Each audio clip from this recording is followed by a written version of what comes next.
Tarzan of the Apes by Edgar Rice Burroughs, Chapter 12, Man's Reason. There was one of the tribe of Tarzan who questioned his authority, and that was Terkoz, the son of Tublat. But he so feared the keen knife and the deadly arrows of his new lord that he confined the manifestation of his objections to petty disobediences and irritating mannerisms. Tarzan knew, however, that he but waited his opportunity to wrest the kingship from him by some sudden stroke of treachery, and so he was ever on his guard against surprise. For months the life of the little band went on much as it had before, except that Tarzan's greater intelligence and his ability as a hunter were the means of providing for them more bountifully than ever before.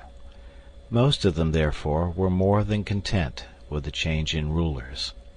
Tarzan led them by night to the fields of the black men, and there, warned by their chief's superior wisdom, they ate only what they required, nor ever did they destroy what they could not eat, as is the way of Manu, the monkey, and of most apes.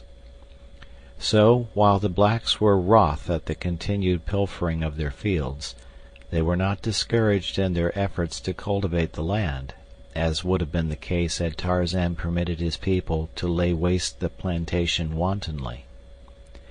During this period Tarzan paid many nocturnal visits to the village, where he often renewed his supply of arrows.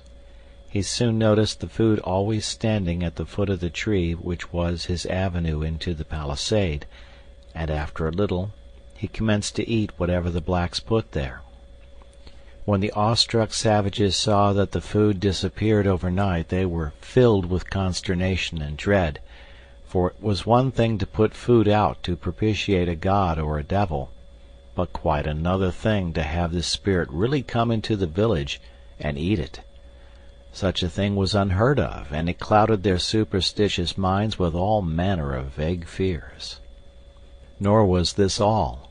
The periodic disappearance of their arrows, and the strange pranks perpetrated by unseen hands, had wrought them to such a state that life had become a veritable burden in their new home, and now it was that Mbonga and his headmen began to talk of abandoning the village and seeking a site farther on in the jungle. Presently the black warriors began to strike farther and farther south into the heart of the forest when they went to hunt, looking for a site for a new village. More often was the tribe of Tarzan disturbed by these wandering huntsmen. Now was the quiet, fierce solitude of the primeval forest broken by new strange cries. No longer was there safety for bird or beast. Man had come. Other animals passed up and down the jungle by day and by night, fierce, cruel beasts, but their weaker neighbors only fled from their immediate vicinity to return again when the danger was past. With man it is different.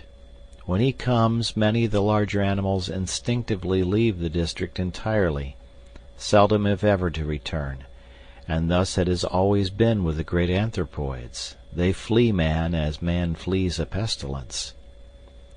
For a short time the tribe of Tarzan lingered in the vicinity of the beach because their new chief hated the thought of leaving the treasured contents of the little cabin forever. But when one day a member of the tribe discovered the blacks in great numbers on the banks of a little stream that had been their watering place for generations, and in the act of clearing a space in the jungle and erecting many huts, the apes would remain no longer, and so Tarzan led them inland for many marches to a spot as yet undefiled by the foot of a human being. Once every moon Tarzan would go swinging rapidly back through the swaying branches to have a day with his books, and to replenish his supply of arrows. This latter task was becoming more and more difficult, for the blacks had taken to hiding their supply away at night in granaries and living huts. This necessitated watching by day on Tarzan's part to discover where the arrows were being concealed. Twice had he entered huts at night while the inmates lay sleeping upon their mats, and stolen the arrows from the very sides of the warriors. But this method he realized to be too fraught with danger, and so he commenced picking up solitary hunters with his long, deadly noose, stripping them of weapons and ornaments, and dropping their bodies from a high tree into the village street during the still watches of the night. These various escapades again so terrorized the blacks that, had it not been for the monthly respite between Tarzan's visits, in which they had opportunity to renew hope that each fresh incursion would prove the last, they soon would have abandoned their new village. The blacks had not as yet come upon Tarzan's cabin on the distant beach, but the ape-man lived in constant dread that, while he was away with the tribe, they would discover and despoil his treasure. So it came that he spent more and more time in the vicinity of his father's last home, and less with the tribe. Presently the members of his little community began to suffer on account of his neglect, for disputes and quarrels constantly arose which only the king might settle peaceably. At last some of the older apes spoke to Tarzan on the subject, and for a month thereafter he remained constantly with the tribe. The duties of kingship among the anthropoids are not many or arduous. In the afternoon comes Thaka, possibly, to complain that old Mungo has stolen his new wife. Then must Tarzan summon all before him, and if he finds that the wife prefers her new lord, he commands that matters remain as they are, or possibly that Mungo give Thaka one of his daughters in exchange. Whatever his decision, the apes accept it as final, and return to their occupations satisfied. Then comes Tana, shrieking and holding tight her side from which blood is streaming. Gunto, her husband, has cruelly bitten her, and Gunto, summoned, says that Tana is lazy and will not bring him nuts and beetles, or scratch his back for him. So Tarzan scolds them both and threatens Gunto with a taste of the death-bearing slivers if he abuses Tana further, and Tana, for her part, is compelled to promise better attention to her wifely duties. And so it goes, little family differences for the most part, which, if left unsettled, would result finally in greater factional strife, and the eventual dismemberment of the tribe. But Tarzan tired of it, as he found that kingship meant the curtailment of his liberty. He longed for the little cabin and the sun-kissed sea, for the cool interior of the well-built house, and for the never-ending wonders of the many books. As he had grown older, he found that he had grown away from his people. Their interests and his were far removed. They had not kept pace with him, nor could they understand aught of the many strange and wonderful dreams that passed through the active brain of their human king. So limited was their vocabulary that Tarzan could not even talk with them of the many new truths, and the great fields of thought that his reading had opened up before his longing eyes, or make known ambitions which stirred his soul. Among the tribe he no longer had friends as of old. A little child may find companionship in many strange and simple creatures, but to a grown man there must be some semblance of equality in intellect as the basis for agreeable association. Had Kala lived, Tarzan would have sacrificed all else to remain near her, but now that she was dead, and the playful friends of his childhood grown into fierce and surly brutes, he felt that he much preferred the peace and solitude of his cabin to the irksome duties of leadership amongst a horde of wild beasts.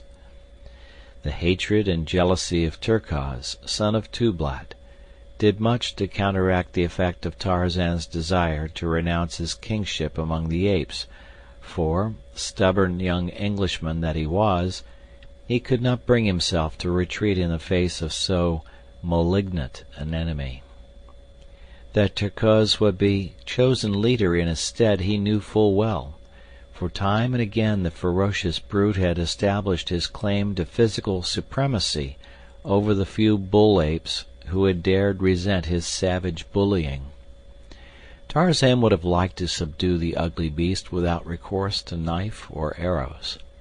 So much had his great strength and agility increased in the period following his maturity, that he had come to believe that he might master the redoubtable Terkoz in a hand-to-hand fight, were it not for the terrible advantage the anthropoid's huge fighting fangs gave him over the poorly armed Tarzan.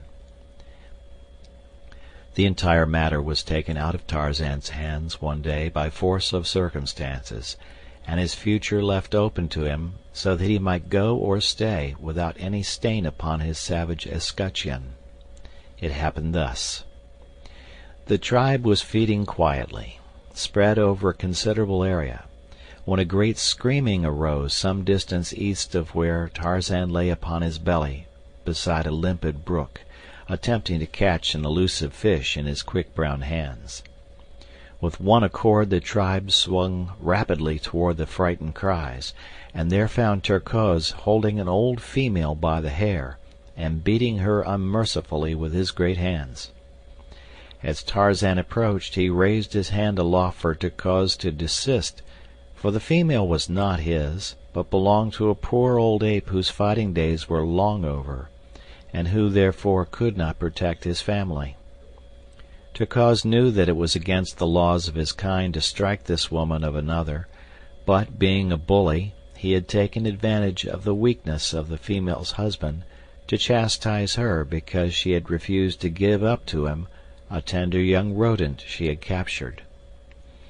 When Terkoz saw Tarzan approaching without his arrows, he continued to belabor the poor woman in a studied effort to affront his hated chieftain. Tarzan did not repeat his warning signal, but instead rushed bodily upon the waiting Terkoz. Never had the ape-man fought so terrible a battle since that long-gone day when Bolgani, the great king gorilla, had so horribly manhandled him ere the new-found knife had, by accident, pricked the savage heart. Tarzan's knife on the present occasion but barely offset the gleaming fangs of Terkoz, and what little advantage the ape had over the man in brute strength was almost balanced by the latter's wonderful quickness and agility.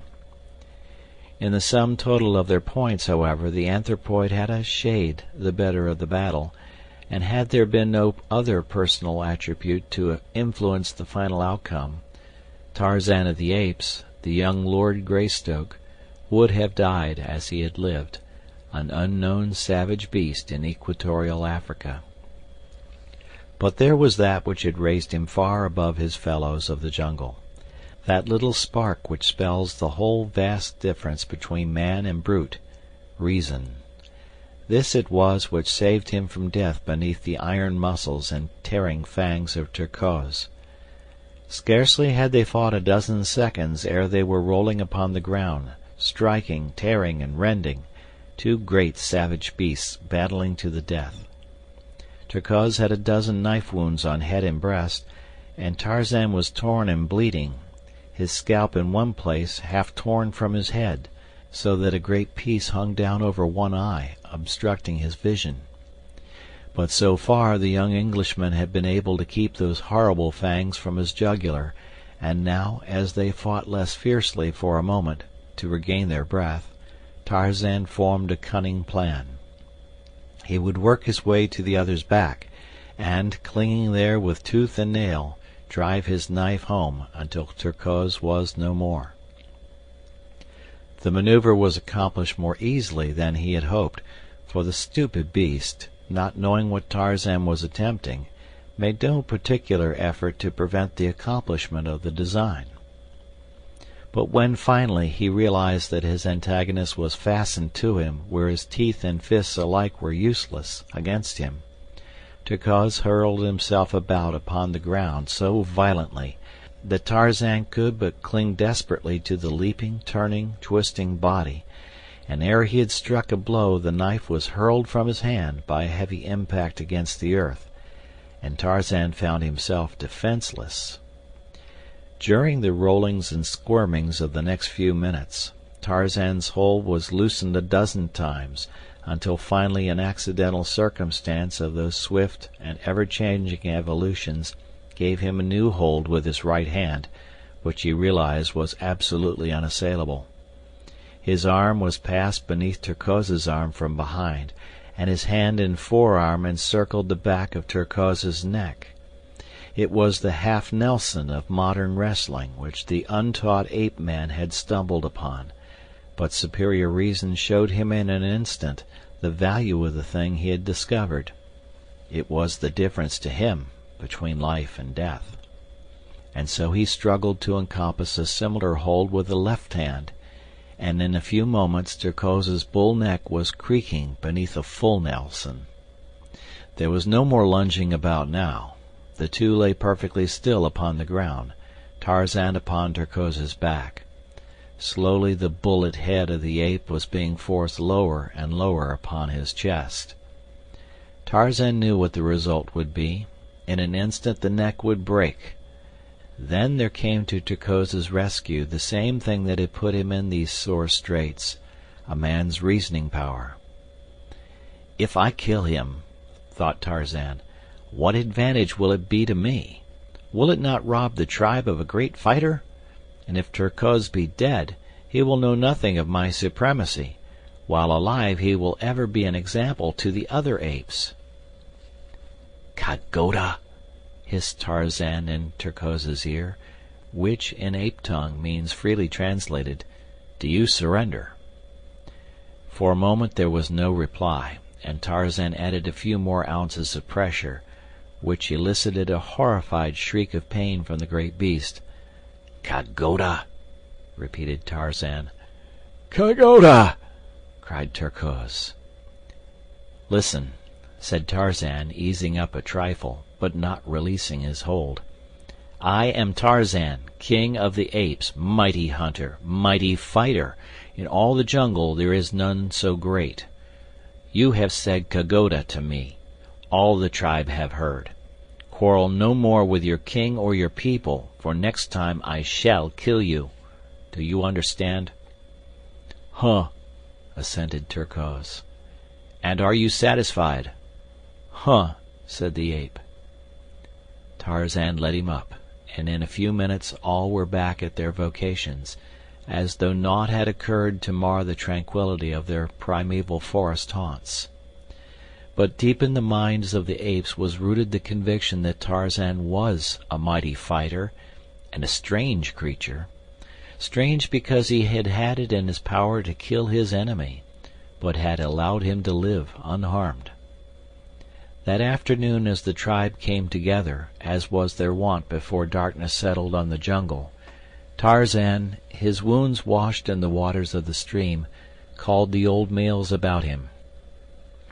"You have seen again today that Tarzan of the Apes is the greatest among you," he said. "Huh," they replied with one voice. "Tarzan is great." "Tarzan," he continued, "is not an ape. He is not like his people. His ways are not their ways, and so Tarzan is going back to the lair of his own kind by the waters of the great lake which has no farther shore. You must choose another to rule you, for Tarzan will not return." And thus young Lord Greystoke took the first step toward the goal which he had set, the finding of other white men like himself. End of chapter.